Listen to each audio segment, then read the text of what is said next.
नमस्कार दोस्तों, आपका हमारे YouTube channel scary and paranormal में हार्दिक स्वागत है। दोस्तों, आज हम आपको एक ऐसी खौफनाक और सच्ची कहानी बताने जा रहे हैं जो आपको अंदर तक हिलाकर रख देगी। दोस्तों, ये कहानी एक ऐसी लड़की की है जिसके शरीर में 6 शैतानी आत्माओं का वास था। दोस्तों, इस लड़की का नाम था एनालिस मिशेल। एनालिस मिशेल का जन्म 21 सितंबर 1952 को वेस्ट जर्मनी में हुआ था। वह अपने माता पिता जोसेफ और एना और 3 बहनों के साथ रहती थी। जर्मनी के रहने वाली एनालिस एक कैथोलिक क्रिश्चियन थी। वह एक खुशमिजाज और धार्मिक प्रवृत्ति की लड़की थी और उसे स्कूल बहुत पसंद था और वह कई विषयों में बेहद होशियार भी थी। वह अपना जीवन बहुत आम तरह से जीने वाली एक साधारण लड़की थी। दोस्तों, फिर एक दिन अचानक से एनालिस के जीवन में एक ऐसा मोड़ आता है जिसकी कल्पना उसने कभी सपने में भी नहीं की थी। बात 1968 की है, जब एनालिस मिशेल को अपने शरीर में एक अजीब सा कंपन महसूस होना शुरू होता है और फिर वह धीरे धीरे अपने पूरे शरीर पर से नियंत्रण खोना शुरू कर देती है। वह जब 16 साल की हो गई थी तो एक बार स्कूल में बेहोश होकर गिर गई थी और जब उसे होश आया तो उसने अपने शरीर में एक अजीब सा भारीपन महसूस किया। इसके बाद फरवरी 1970 में उसे टीबी के चलते अस्पताल में भी भर्ती कराया गया था और इसके साथ ही उसकी मानसिक स्थिति भी बिगड़ रही थी। एनालिस का दावा था कि उसे कई तरह के रंग दिखाई दे रहे हैं और कई तरह की आवाज़ें भी सुनाई दे रही हैं। इसके साथ ही धीरे धीरे उसका चेहरा भी किसी शैतान का रूप लेने लगा था। सबको यकीन होता जा रहा था कि उसके शरीर पर किसी शैतानी आत्माओं का वास है।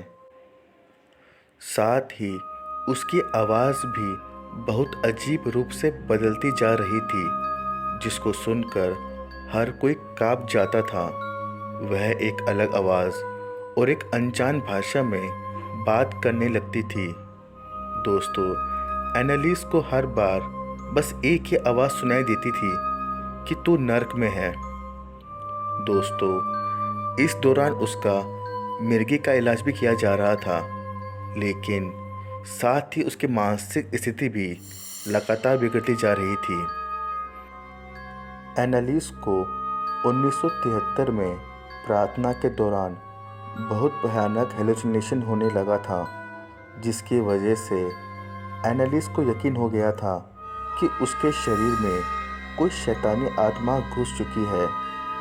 एनालिस बहुत बेबस हालातों में रह रही थी और डॉक्टर भी उसकी कोई मदद नहीं कर पा रहे थे।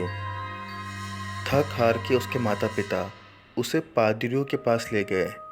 तब पादरी ने उसके शरीर में किसी शैतानी आत्मा होने का दावा किया और उसकी फैमिली को एक्सोर्सिज्म यानी भूत उतारने की प्रक्रिया के लिए तैयार किया। पादरी अर्नोल्ड रेंज और पास्टर अर्नस्ट ऑल्ड ने मिलकर एनालिस को इन दुष्ट आत्माओं से मुक्त करने के लिए एक बड़े रूप में एक्सोर्सिज्म करना शुरू कर दिया, लेकिन फिर भी उसकी हालात में कोई सुधार नहीं हुआ और उसके हालात बद से बदतर होते चले गए। दोस्तों, ऐसा बताया जाता है कि एनालिस मिशेल के शरीर में जिन 6 दुष्ट आत्माओं का वास था वह बेहद ही खौफनाक और ख़तरनाक थी, जिनके नाम इस प्रकार हैं।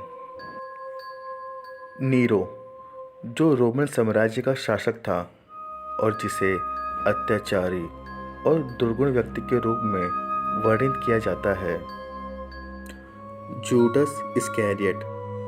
दोस्तों, जूडस जीसस के 12 शिष्यों में से एक था और उसने जीसस के साथ 30 चांदी के सिक्कों के लिए धोखा किया था। केन, दोस्तों, एडम और ईव के 2 बेटे थे। बड़े बेटे का नाम था केन और छोटे बेटे का नाम था एबल। हिटलर, दोस्तों, एडोल्फ हिटलर इतिहास का सबसे बड़ा डिक्टेटर था। नाज़ी जर्मन नेता के रूप में उसने द्वितीय विश्व युद्ध और कई ऐसी घटनाओं को अंजाम दिया जिसके कारण लाखों लोग मारे गए थे। वैलेंटाइन फ्लैशमैन, दोस्तों, वैलेंटाइन फ्लैशमैन 16वीं शताब्दी के एक कैथोलिक पादरी थे।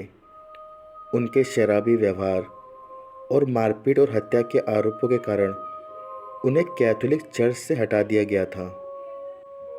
लूसीफर, दोस्तों, जिस तरह अच्छाई के प्रतीक के रूप में हम ईश्वर को जानते हैं, उसी प्रकार बुराई के प्रतीक के लिए लूसीफर को जाना जाता है। लूसीफर एक शैतान के रूप में देखा जाता है।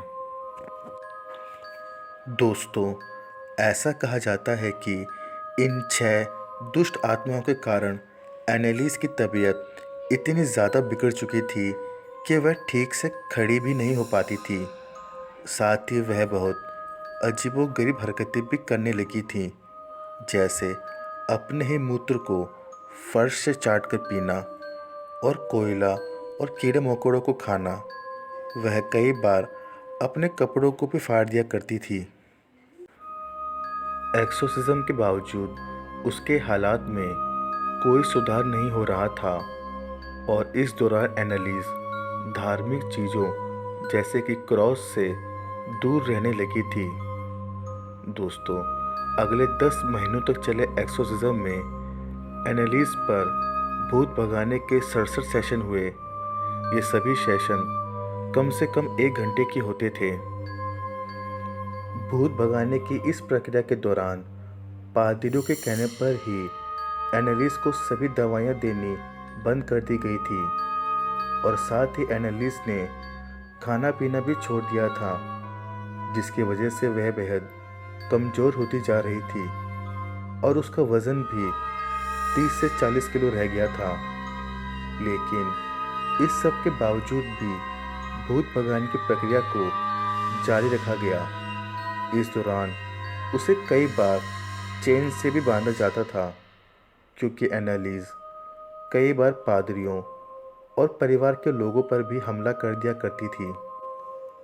इन सब वजहों के चलते उसकी तबीयत लगातार बिगड़ती जा रही थी और फिर 1 जुलाई 1976 को एनालिस मिशेल की मौत हो गई।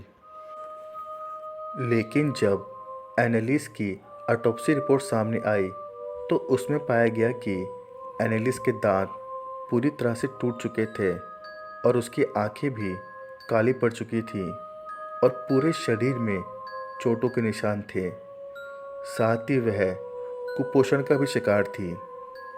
लेकिन पादरियों और एनालिस के परिवार का मानना था कि उसकी आत्मा को मुक्ति मिल चुकी है, क्योंकि पादरियों के मुताबिक मौत से पहले उन्होंने मिशेल के हाथ और पैर में बिल्कुल वैसे ही निशान देखे थे जैसे क्रॉस में लटकने के दौरान जीसस के हाथों में उभरे थे।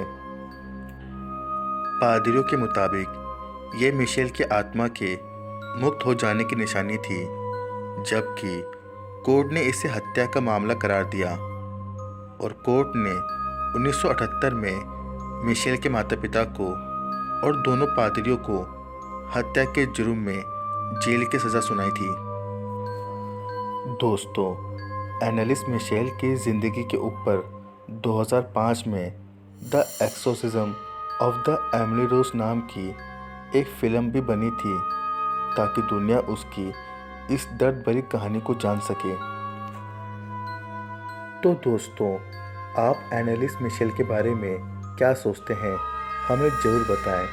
क्या सच में उसके ऊपर 6 शैतानी आत्माओं का वास था या फिर वह किसी मानसिक बीमारी का शिकार थी? अपनी राय हमें कमेंट के माध्यम से ज़रूर बताएं। और ऐसे ही मिस्टीरियस और पैरानॉर्मल वीडियो देखने के लिए हमारे चैनल को ज़रूर सब्सक्राइब करें। धन्यवाद।